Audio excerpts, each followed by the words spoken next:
తరువాతి చౌపాయి మనము చూసుకుంటే రామదూత అతులిత బలధామ అంజనీ పుత్ర పవనసుత నామ.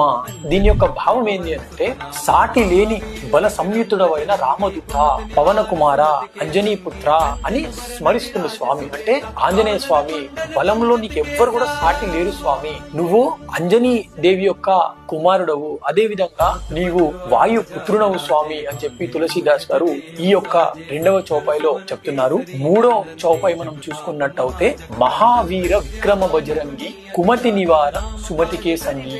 ఈ భావం ఏంటి అంటే వజ్రము వంటి శరీరము గల విక్రమ స్వరూప మహావీర, చెడు బుద్ధి గల వారిని నివారించువాడా, మంచి బుద్ధి గల వారిని ఆదరించు వాడా. అంటే తులసీదాస్ గారు అంటే మన భాషలో ఇంకా సింపుల్ గా చెప్పాలంటే స్వామి నువ్వు వజ్రం వంటి శరీరంతో ఉన్న స్వామి, చాలా మహావీరుని స్వామి.